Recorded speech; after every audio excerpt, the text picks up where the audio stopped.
दोस्तों, आप एक ऐसे प्लेनेट का नाम बताइए जो हमारे सोलर सिस्टम में है और पृथ्वी की जुड़वा बहन कहते हैं उसे। नहीं पता?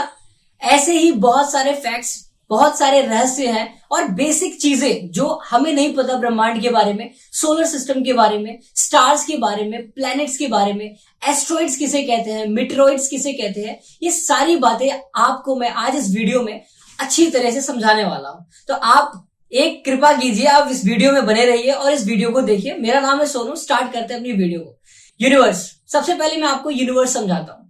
यूनिवर्स क्या है दोस्तों? हम, तुम, सभी चीजें जो आप इस पृथ्वी पर या पृथ्वी से बाहर देखते हो उसको यूनिवर्स कहते हैं। ये एक यूनिवर्स का एक पार्ट है। यूनिवर्स कितना बड़ा है अभी इसका अंदाजा भी नहीं लगाया जा सकता क्योंकि बहुत ज्यादा बड़ा है। अब यूनिवर्स की उत्पत्ति समझते हैं दोस्तों।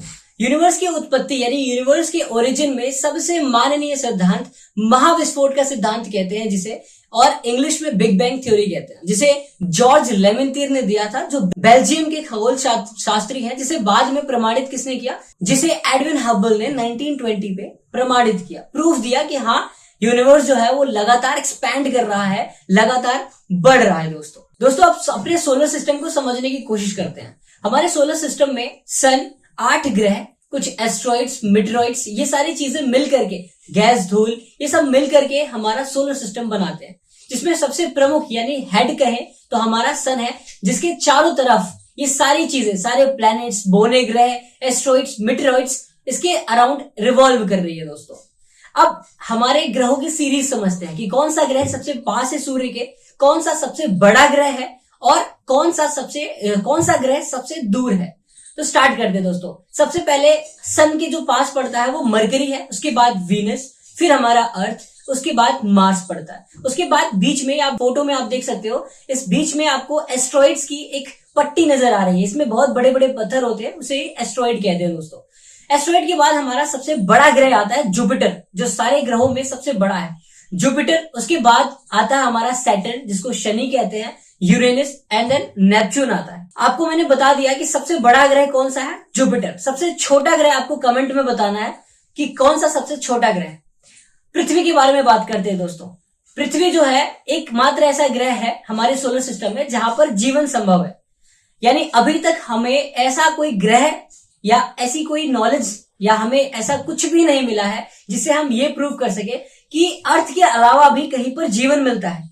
बाय द वे आपको मैं बता दूं, जहां पर जिस भी पृथ्वी पर या जिस ग्रह पर जीवन संभव होता है, यानी इन यूनिवर्स में जहां पर भी जीवन संभव है, उसको बोलते हैं गोल्डीलॉक जोन। यानी पृथ्वी जो है हमारा गोल्डीलॉक जोन में आता है। दोस्तों शुरू में ही मैंने आपसे एक सवाल पूछा था कि पृथ्वी की जुड़वा बहन किसे कहते हैं। मैंने आपको बता भी दिया, शायद वीनस को कहते हैं।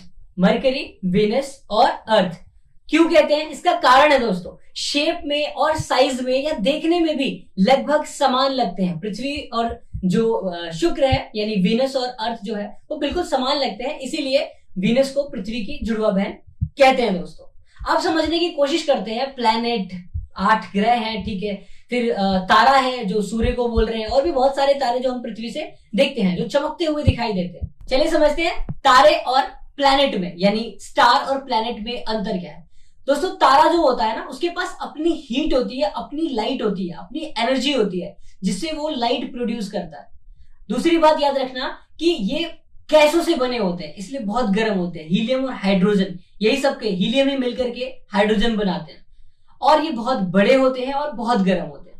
प्लैनेट में क्या होता है, प्लैनेट जो होते हैं दोस्तों, ये इनके पास कोई अपनी हीट, ऊर्जा, गैस, ये कुछ भी नहीं है इनके पास।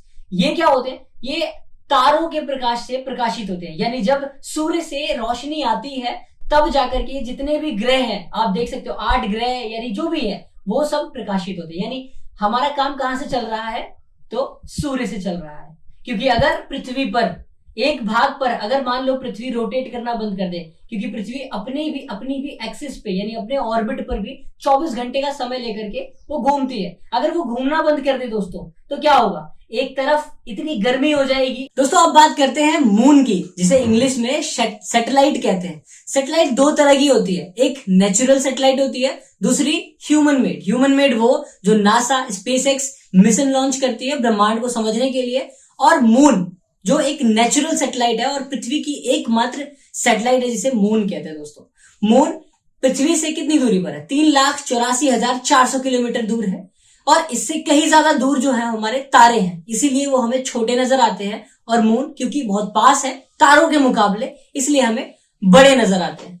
मून दोस्तों हमारे पृथ्वी के चारों ओर घूमता है, 27 दिन में एक चक्कर लगाता है पृथ्वी के, और साथ ही साथ अपने एक्सिस पे यानी अपने ऑर्बिट पर भी वो 27 दिन लेता है घूमने के लिए। इसीलिए हमें पृथ्वी का एक हिस्सा भाग ही, मतलब एक भाग ही हमें पृथ्वी से नजर आता है दोस्तों, दूसरा भाग हम नहीं देख पाते हैं। इसीलिए क्योंकि वो सेम डेज पे 27 डेज में ही वो अपने अक्ष पर भी चक्कर लगा रहा है और पृथ्वी के भी चक्कर लगा रहा है दोस्तों। पृथ्वी पर भी दोस्तों आप पहाड़ देख सकते हो, क्योंकि जो आपने छाया देखी है ना वो पहाड़ ही है।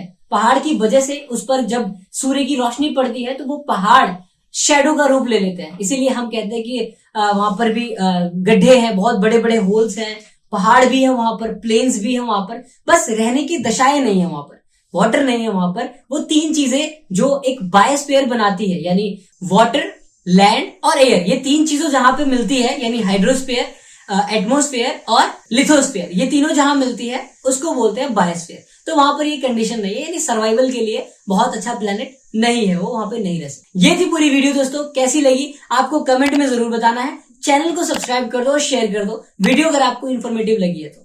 धन्यवाद दोस्तों।